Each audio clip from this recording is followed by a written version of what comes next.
Welcome to Gen Z Hoops, the Gen Z basketball, coaching, and sports business show. What's going on, guys? Welcome back to another episode of the Gen Z Hoops podcast. Today I'm joined by guard for the Taiwan Aquas, Craig Sword. Craig, how you doing today? Man, how's it going? Doing good. How you been? I'm good. Sorry I was a little late. Got caught up at the gym. You know how it goes there, man. For sure. So I like to jump into our little conversation here. Can you talk a little about your connection to the game of basketball?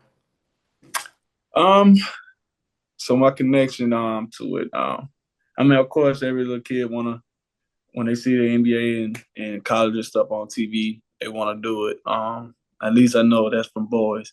In my aspect, I had older cousins and like big cousins, role models, and they was playing, so they motivated me to want to play. So I wanted to follow in their footsteps. So that's how I think I came to loving the game of basketball. Was there ever like a predominant player growing up who you wanted to model your game after? Oof. Not not model my game after, but I had so many. Allen Iverson like was one of my favorite guys. I wore number 3 when I was younger a lot. I actually wearing it now, so I Yeah. ain't even noticed that I'm wearing it now. But yeah, Allen Iverson definitely was the trendsetter back then with the headband and all that. So everybody want to be like Allen Iverson at that point, or at least at my age, Allen Iverson was the guy. You're out there on the blacktop working on your killer cross like that. Yeah, man. He definitely was one. I got a shirt. I'll probably show you a little bit later in the interview that I just got of him and got the answer on it. It's pretty dope. Yeah, that's fire, man. All right. Yeah. So let's fast forward to your high school career. At George Washington Carver High School in Montgomery, Alabama, your senior year, you led the team to 6A state championship, was named Alabama Mr. Basketball, and you were listed as a 4-star recruit by Rivals.com. When you hear all of these accolades during your senior year and high school career, what comes to mind? Hard work, man. I started out as a ninth grader at Carver playing junior varsity. I was a little guy coming in. I never touched weights or anything like that, so my body just wasn't catching up to where I needed to be. And I was like, oh man, I got at least a year to get my body right to be able to compete with these bigger guys. And all of a sudden, man, after my ninth grade year, I ended up moving up to varsity after the season. And I just watched and took in so much information. And one person kind of inspired me once I seen him as a ninth grader, Eric Bledsoe. They ended up coming playing my high school for a game. And I seen like how huge he was. He was jacked. I was like, dang, man, if I'm gonna be able to compete, I'm gonna have to get like this. So my whole summer dedicated myself to lifting weights, stretching a lot. And I said, man, I gotta be big like that. And I did that. And all of a sudden I grew a couple more inches. I got a lot stronger. And from my 10th grade on, I just dominated the state of Alabama. And I just put in my head that I'm trying to win state championships. I'm trying to get to that next level. When I got to high school, I didn't know that how it took off was gonna go like that. Until after my ninth grade year, I said, okay, yeah, I think basketball gonna be it for me. Do you remember like any sort of game from your high school career where things just started clicking? Because us as basketball players, like you'll Yeah, have that one game where it's like, man, I worked on that like how many years yeah, ago, and it just clicked like that. man. I would say so. Every year, my high school coach, Coach Ashton, shout out to him. He had a spring game to get us ready for the following season, always in the fall. So, like I said, I was a ninth grader going into my 10th grade year. So that ninth grade team, a lot of us moved up to varsity. So we played all the seniors that was leaving Wow. out of there. So we had a game against them, a scrimmage game against them, and that was my coming out game. And that way everybody realized, oh, he dunking now. He doing this now. He doing this now. I said, oh yeah, he ready. I think that was my come out. That was my come out year to show them like, all right, yeah, this all me now. And from that time on, man, I stepped it up to the next level. Being like Mr. Alabama and stuff like that, I didn't even know that was a possibility. But after my 10th grade year, I was like, man, I want that. So I put in my mind that I was gonna get that one day, and end up getting it. I really feel like I could have got a couple years, but politics. Yeah. I feel you. And we didn't win the championship, so I get it. So I mean, we went, but we didn't win, so I get it. But I was having great years all the way up until my 12th grade year, and 12th grade year we ended up winning. So yeah. So let's talk about your recruiting process. What other schools were you looking at? Where did you go on visits to, and why did you ultimately choose to attend Mississippi State? Uh, I ain't gonna lie. One thing I do regret, I didn't take all my official visits. If I had more help back then, I kind of did a lot of this stuff on my own and just was naive to everything that was going on. And the fact that I had other schools. I had Bama, I had Georgia, Auburn, Ole Miss. School I was interested in was like Texas, Florida State, Florida. I never got a chance to get those type of offers because I ended up committing a year early to Mississippi State. So that process was it was fun. The reason why I didn't take my officials to like other schools, like I said, I didn't know. I should have. Probably would have definitely changed my mind. But Alabama, I was going there like every summer for camp. Cause my high school coach, he played for Alabama. So I'm like, all right, I'm tired of going to Alabama every weekend or every other weekend. Auburn was right down the street from the house. And I got tired of going to Auburn. So I was like, I ain't got to take those official visits there because I was just narrowing it down to the places I'd have been. And I ain't want to go back to those places. I went to Mississippi State on my official. And, they showed me a good time, man. But I'm quite sure not. I regret it. But I know I could have had a better time other places too. But I just didn't know. I ain't gonna say I regret it. I'm glad I made the decision I made to go to Mississippi State. But if I had somebody really to tell me, like, hey, take your time but choosing your school and go through the process of going to every school, I would have did it. But yeah. But the the second school that was on my list for me to go was Georgia. Georgia probably would have been if Mississippi State didn't work out, Georgia would definitely have been my option to go to. Man, I'm surprised you didn't want to go play for the Tide, being a homegrown Alabama guy. War Eagle. Rep that nice crimson red. Go to all those games. The crowd going crazy. Now that I think about it, man, as the years going by, I probably should have stayed in the state and played for my home state just to represent Alabama because a lot of people think Alabama guys, we ain't got hoopers. We got hoopers there. And that probably would have been a great example of me staying there and representing the state. But at the time, I couldn't do it. I just felt like I needed to get away. I feel like I had enough of Alabama, so I wanted to try something new. Yeah, I've heard that before. Like John Wall, when he was like, I kind of got to get out of Carolina. Like, I want to see what else is out there. You know what I mean? So he was like, wherever you're at, I'm going. Yeah. I get where you're coming from though. 100%. Yeah, for sure. So, what was your mindset going into your freshman year at Mississippi State? So at that point, man, once I won Mr. Alabama and all that stuff, I was just thinking NBA then, man. So my first thing coming in, I was like, I got to start. I'm trying to find a way to start. And I knew I had to beat out seniors and juniors, guys that were older than me, but I was like, that's not a problem because at home I was going against pro guys all the time. So that really didn't bother me coming in, try to get me a spot over somebody older than me because I was already ready.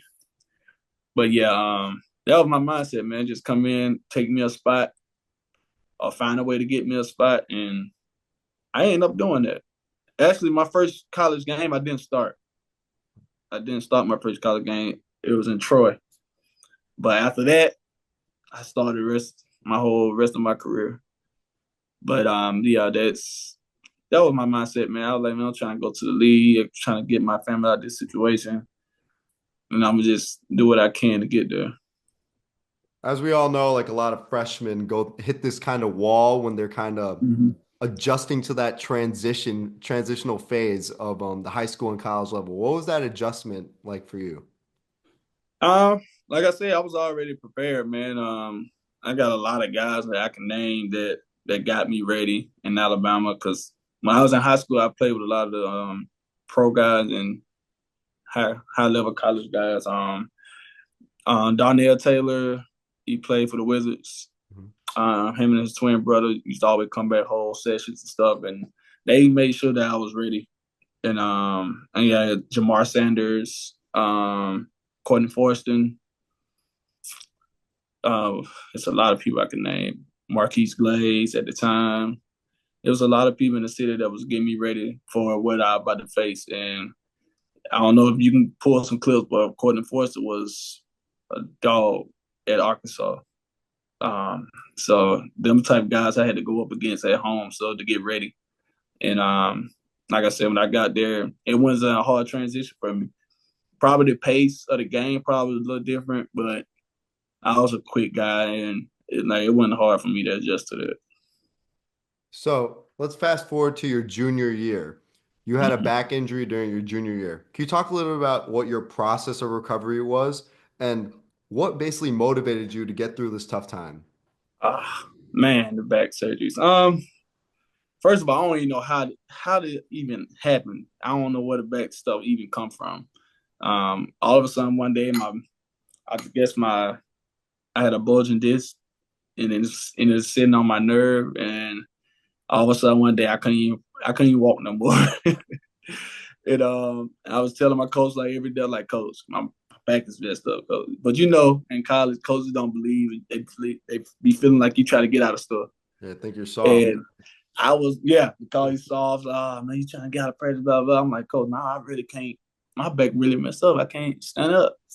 So I guess it was just one day I was sitting in my room and I could not get out of bed, bro. Like, it got to the point, like, I had to roll on the floor, fall off my bed, get on the floor, roll all the way to the door to open the door for somebody. It was that bad. Like, it was to the point my legs and stuff was not working no more. It was bad. Wow. And after after that happened, they finally took me to the doctor. Got to the doctor and said, yeah, he got to have surgery or he won't be able to walk no more. Mind you, after I opened the door and stuff or whatever, I had to be in a wheelchair because I couldn't walk. It was that bad. So, but yeah, after all that, having the surgery. First day out of surgery, I was able to touch my toes for the first time. It was sweet, man. I was super happy. I had to go through that pain no more. And the process was like 6 weeks. To come back from it. I think I came back a little too early because so the first day I got back in practice, I heard it again. But I didn't get the surgery right away. I played through my whole junior year. Well, not my whole junior year, but the ACC player, my junior year, my back was messed up. I couldn't even practice. I just played in games. Like I got on the bike, rode the bike. They never let me practice, but during the game, I played and ended up being my best year at Mississippi State. Wow. Getting all SEC that year, which is crazy with a bad back. That's Yeah, insane. yeah, it was awful. Do you still have like back problems to this day? Actually, I had spasms, but it's not to the extent that it was. I'm very careful on how I manage it now. I need like a certain amount of rest to maintain it, but now I don't have it as much, thank God. But yeah, to that extent, like it was, I don't have those type of problems no more. So when looking back at your whole college career and your time at Mississippi State, what comes to mind? Uh, just the fun, man. with my teammates. That was somewhere I was there 4 years, so I had a chance to make relationships with a lot of guys, and it created a lifelong friendship. So that was my thing, man. I had a lot of fun in college, just being around those guys and learning them, having a family in college. I had my son in college. So, and a lot of us on the team had kids. So that was another, another way for us to bond. And a lot of us used to have each other. They used to come to my house. I have pictures of all of us at the house with our kids, and they was babies. And so that type of stuff I look back on. I cherish those moments, man. It was fun being there for 4 years, because now as a pro, every year you might be somewhat different. Mm-hmm. You can't be nowhere 4 years unless, the NBA do multi-year deals or whatever. But college, that's the thing I look back on. So next was the NBA draft. Can you talk a little about that process of the NBA draft in 2016? And you actually went undrafted. What was your mindset after going undrafted? I was disappointed in not getting drafted. I mean, of course, everybody try to work towards to get to that goal, but our team just wasn't good enough for me to even get the accolade for me to be able to get drafted. So, the process was, I worked out for like 3 teams. I worked out, 2 teams, the Lakers and the Clippers. I worked out for the Lakers twice and once with the Clippers. And that was pretty much it. I ain't really had no motion going into getting drafted.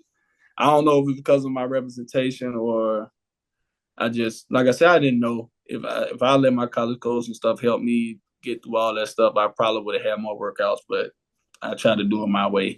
Yep. And I wish I let somebody help me instead. No, I totally agree with you on that note. Yeah. Like my college experience, like my recruitment didn't go the way that I wanted to. Yeah, I dealt with like a injury in high school, but no, it didn't go the way that I wanted, because like when you're filling out that Common App and doing all that stuff, like trying to get the right schools, I'm just gonna go to like one of these schools and play, but I didn't have let my mom like help me or steer me the right way. Mm-hmm. I'm a firm believer that like things happen for a reason, and some like God's gonna put you through like certain trials to see like how bad you really want something. You know what I mean? For sure. I'm a firm believer in that, and you actually stuck with it and ended up going overseas to play for Wilki, Morskie, Session, Wilki, Morskie, and Szczecin. Szczecin, yeah, exactly. There you go. Sorry, I couldn't pronounce it, but hey, I don't care if you messed that up. That was the worst experience of my life. Oh shoot, I'm sorry to hear that. I was just about to ask you about your experience there, but get away, man. All right. Well, now that I look back on it, I mean, I'm older now, so I'm able to process what actually happened. So that was my first year out as a pro. I didn't know how it worked. I didn't know how the politics worked as far as pros. I really didn't know whoever getting paid the most money gonna play the most. I was a rookie. I didn't know rookie treatment. All that stuff came about for me. So I was kind of behind with that. Like I said, nobody prepared me for what I was about to get into. So I didn't really know. I didn't know I really need to score the ball a lot to stay over there. I was just trying to play ball the right way and try to win, which I pretty much did most of my career. But in that particular situation, I was a rookie coming in. They wanted me to score the ball, but they never relayed the message to me. Right. So then I still was hurt, bro. Like my back and stuff still was messed up, kind of, because I never went back and got the 3rd surgery I supposed to have got. I was dealing with a lot of injuries over there because they practice a lot, a whole lot, 2 days, all week, 2 a day, 1 game a week. So most of my time was in practice getting murdered by teammates. Long practices, so all that stuff was like a toll on my back. Then because my back still was like in the process of healing, and you never really fully healed. But there was a bad experience for me all around. I ain't gonna say I regret it, but I do regret going to Poland first. I wish I could have. I thought about staying in the G League at least my first year until I was able to process what's going on in the pro world. But I didn't know. But the money in the G League just was not enough for me at the time because I had a son and I was trying to get as much money as I can at the time just to, provide for my family or whatever. But yeah, the G League was paying like $1,000 a month or something like that at the time. That was the It D might be League back less. then. It was the D League. Yeah, it was Yeah. the D League. Yeah. It probably less than that, but yeah, my agent was like, nah, we had to go get you some money somewhere else. I was like, all right, I'm all for it. Yep. Yep. So the following year, you signed with the Erie Bayhawks. What was the process like to get to the G League, or at the time, the D League? So I'm finishing off with Wilki Morskie. I ended up leaving like 6 months after that season in Poland. I left 6 months after that. So that around January when I got released from them. So from January all the way into October, I had to wait all the way to October to play again. So in that time frame, I wasn't doing anything. And my first workout, I had got a new representation, of course. And he set up tryouts for me for the Atlanta Hawks. So, the Erie Bayhawks at the time. And they was like, Atlanta's like an hour and 30 away from Montgomery. So I drove down. I ended up getting in the tryouts. I feel like I played terrible in the tryouts, by the way. But I was out of shape.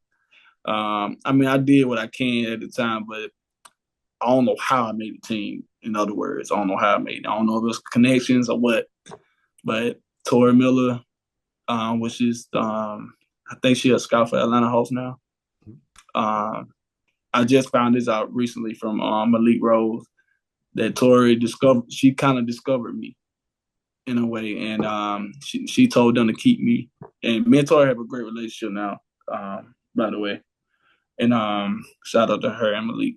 But yeah, she ended up discovering me, and they gave me a chance, and I went down there and made the team in Erie at the camp in Erie.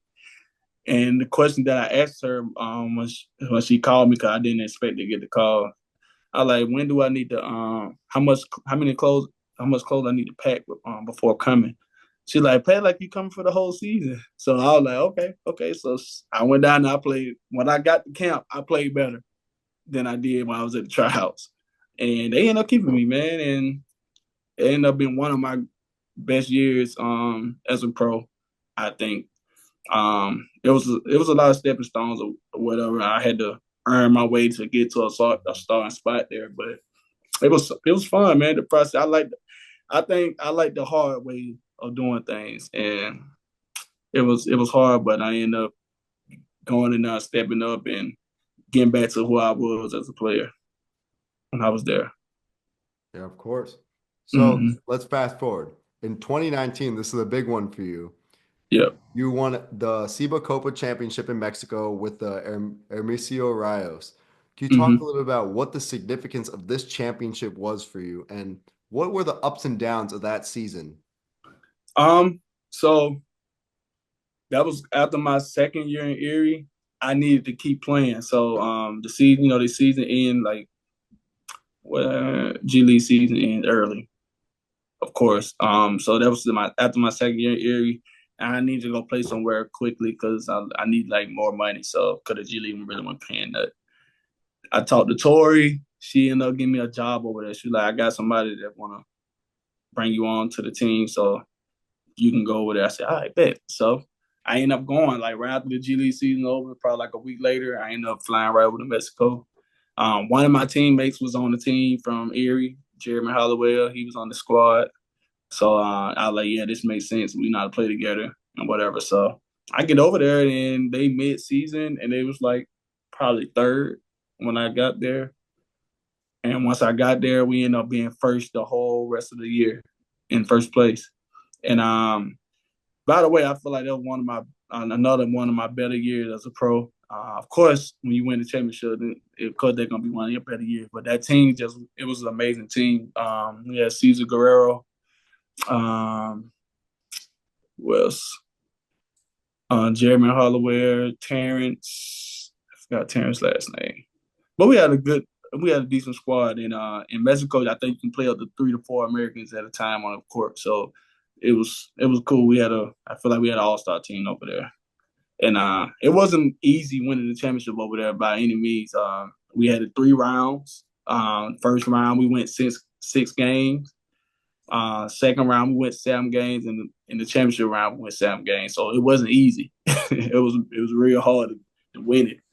And plus, in Mexico, it's super hot over there. And the gyms, the court's slippery, and all type of stuff you got to go through to get to that point to win that. So we end up winning Game 7 at home, and man, it's one of my better years as a pro. So let's talk about your first NBA contract. It was with the Detroit Pistons. Yep. What did it feel like to finally get an NBA contract? And what was your experience like in Detroit? Oh man. So that after I left Hermosillo, I won the championship. I got a call from one of the coaches, said, "Hey, if I can get you this deal, would you come to Detroit play for me?" I was like, "Yeah, I'll come anywhere," because I ain't want to be in Erie no more anyway. Because Erie just super cold. Nobody want to be in Erie. So the coach, Donnie Tyndall, ended up calling me. He was like, "I'm going to get you an E10 contract with Detroit. You can come over here with us." And I knew Donnie he was at Tennessee when I was in college. So he knew what type of player he was getting. So when he called, I was like, "Man, yeah, man, we signing this." So that was my first NBA contract, Exhibit 10 contract in the NBA. And that process, bro, it was fun. I was able to go to the Detroit facility. One day I was in there working out. I go to the cold tub. Derrick Rose was in there. And I was like, "Oh, man, it's crazy." I had the chance to talk to Derrick Rose, one of my favorite players growing up. I used to watch his highlights before every high school game. His semi-on highlights. I love watching the highlights over and over and over. Before every game, I watched that highlight in high school.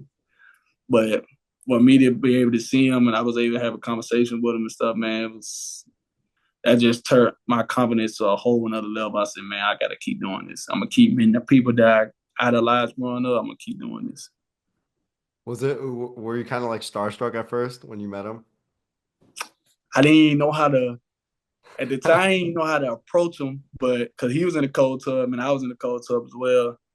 And, he spoke first because I was a young guy coming in. He spoke. And once he spoke, I just like, all right, blah, blah, blah. We talked. I know when he tore his ACL the first time he tore it, he had got his surgery in Birmingham, Alabama. But he stopped through our city at one of our bars.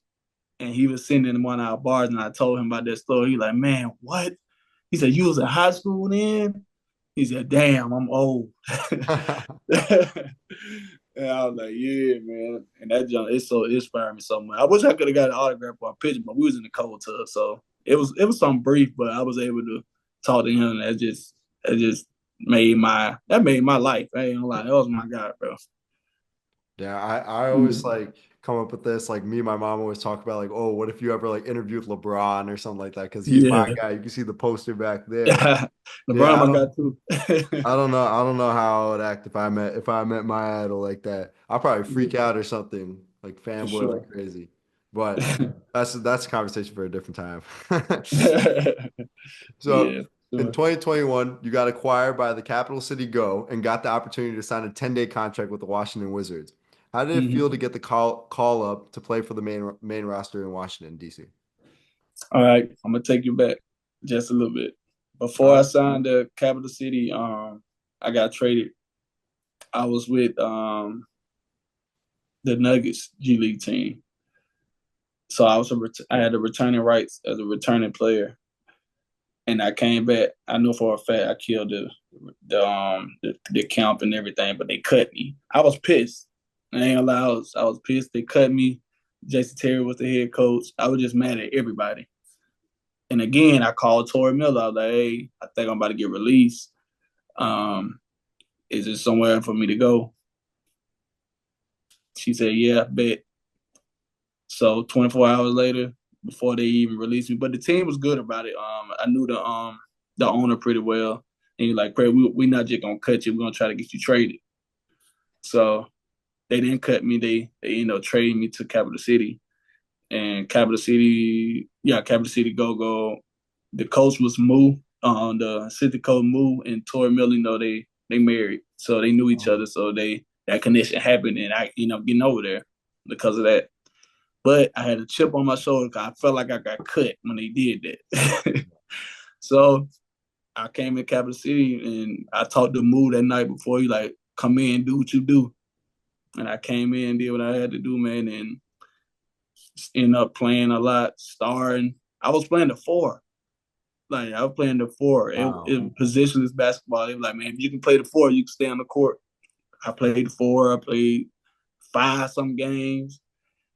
It was unbelievable, bro. And that year I did get called up. So they was telling the Nuggets like that was the worst G League trade of all time because y'all were trading him. I ended up signing with Go-Go and getting the NBA call up. So that was fun to that was beautiful for me. I loved it. That was the best revenge tour ever for me.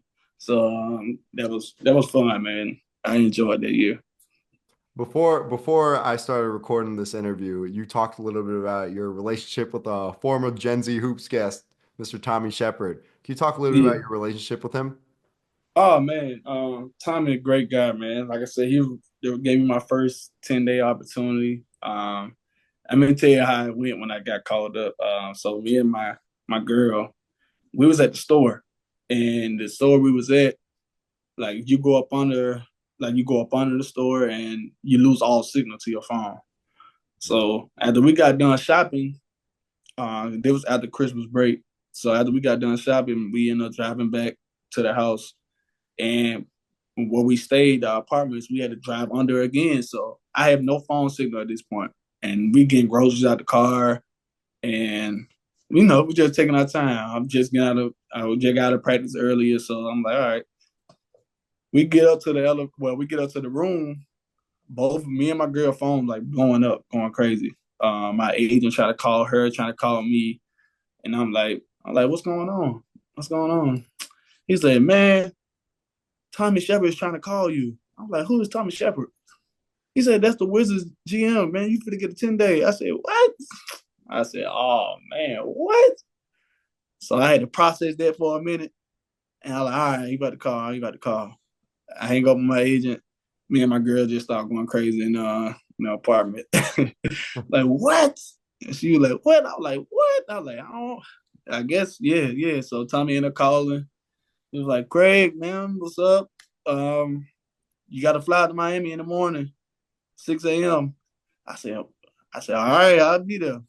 And from there, man, changed my life, But yeah, I had to get on that flight super early. I got up like 5 that morning and had to play in Miami that night.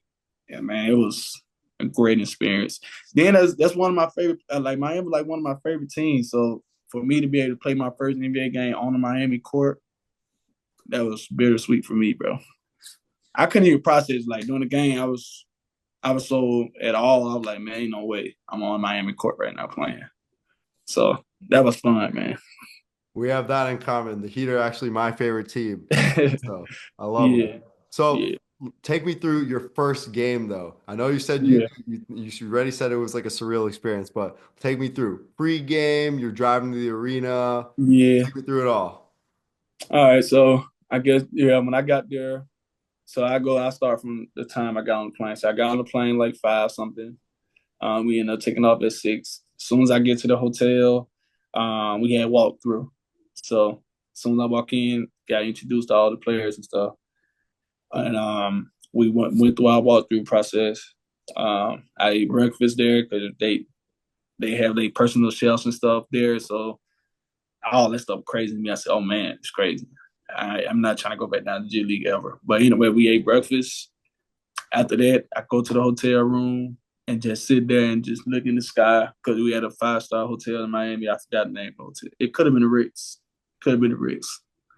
But yeah, we was at the hotel. I'm just sitting there staring in the sky like, man, I can't believe I'm here, looking out the window, looking at Miami. It was crazy. Then, we had 2 bus times. The first bus left early. So I got on that bus because I was ready to get to the gym. Got to the gym. Did my pregame stuff. I really ain't had no pregame routine because, there was all this stuff was all of a sudden. So I'm just waiting on them to tell me what I got to do before pregame. So I sit there, go through my pregame routines. The game started 3 to 4 hours later. For some reason, I don't know why we always go to the gym 4 hours early, but we always go there 4 hours early. And it was great. I can't even remember half of the stuff that happened, but I remember I checked in like second quarter, I think. Yeah, I checked in second quarter. As soon as I get in, first 2 minutes, I got 3 fouls. So the game, I was super excited for one. And now if I get in the game now, I know how to approach it. But then I just was super excited. I was like, I gotta make an impact instantly. Because we was losing already, so I gotta come in and try to make an impact. Jimmy Butler made me foul 3 times. But they left me in the game. And then I didn't foul no more. And that's when I had, having a good game after that. And it was, like I said, it was a surreal moment, bro. It's still like mind-boggling to talk about because I never really talked about it with nobody besides my girl. And but yeah, that was, like I said, one of my best years of my life. Wow. That's Yeah, crazy. I can't imagine like playing in like an actual NBA game. Like lights yeah, are probably so bright. You- yeah, The probably like everything probably just like went mute in the arena. Because I remember like my first college game, we scrimmaged D1 Siena, and then yeah, I didn't even hear coach put me in like really early. So I'm like, all right, yeah, I'll go in. Yeah, I was like, all right. yeah, So I didn't even hear the announcer call my name. I didn't hear the crowd. Like it just went mute. All I heard was like the player chatter. It's like it was kind of like 2K, like you yeah, lower the sliders or whatever on the volume yeah, and stuff. So you only yeah. hear the player chatter and the coach. Did it ever go mute for you when like you checked into that game? Yeah, cause Miami's loud, bro. It don't Yeah. matter if they sorry or not, man. It was loud in there. Um, I think I do a good job of blocking out the crowd. I try not to let the crowd intimidate me Yeah. because in college it used to a little bit, like playing in Florida, Kentucky, playing in places like that, you'll be a little shook. But I had to learn like over the years in college to, what I'm saying, just silence out the crowd. So now I don't hear a crowd when I go in. So once I got in there and I got comfortable, I was good. It don't take me long to adjust. So it was. I feel like the crowd was cheering for me. Yeah. That how I try to flip it. How did you get your first bucket in the game? Oh man, I remember this vividly. I was guarding Tyler Hero. He was coming off a ball screen. I tapped it from behind. Pause. Popped the ball from behind, and I had a breakaway and scoring on a transition layup. Jimmy Butler came ran at me a little bit, tried to knock me off, but I ended up making a floater. That was my first. Actually, it was a tough bucket. It ain't been talked about a lot, but it's all good. It's been 3-4 years now, but still, like at the time, that was my first bucket. Still in the score, add that to the plus minus, baby. Yeah, all right. So let's take it to present day now. On January 1st of this year, you Yep. signed with the Kaohsiung Aquas of Taiwan in the TPBL. How are you Mm-hmm. liking Taiwan so far? And you've been there for 27 days, so how are you liking it? So far, I'm loving it, man. Actually, man, I'm able to play the style of ball I like to play. They give me all the freedom I want, and I really feel like myself again. As far as like being a scorer, being the top guy, being the guy everybody rely on, and that always been me, and that always been my game. So being here and they just giving me that freedom to go out there and just do what I do. We've been 4-1 since I got here, so you can tell that I can make a difference anywhere I go. Are you gonna start doing what Dwight Howard does, like calling guys out and to come play in Taiwan with you? Nah, they can stay where they at. I'll take all this money over here. It's cool. But nah, it's a good league, man. There's a lot of former NBA guys in the league and stuff, so they made the league a little crunk. And the gym's like huge, man. It's like an NBA field. So and our arena is pretty big. So I'm very comfortable here so far. So looking at your career as a whole, as you know, we can never stay complacent where we're at. What are your future aspirations for your career going forward? Man, I'm just continue to just try to keep building my legacy, man. I have a son, and a daughter. So I want to be able to, open up some doors for them and be able to. I got cousins, a lot of little cousins, and family members, all of them around the same age as my son. So I'm just trying to keep being that example for them. I'll still try to go back to the NBA, you know what I'm saying? So that's still a goal, an option for me. I'm 31, so I still feel like I got time. So I gotta just keep proving myself like I've been doing, man. So that's the thing for me, man. Just try to keep building my legacy. Well, Craig, I wish you the best of luck this season. Thank you so much for giving me this opportunity and coming on the show today. No problem, man. Thanks for having me, man. I had to get this story out, man. People need to hear it. For sure. Thanks again, man, for the opportunity. Thanks for listening to Gen Z Hoops. Make sure to follow, like, and subscribe on Instagram, LinkedIn, and all major social media platforms at Gen Z Hoops. You can tune in and subscribe on Apple Podcasts, Spotify, YouTube, and every other podcast platform on the planet. Get ready for the next episode.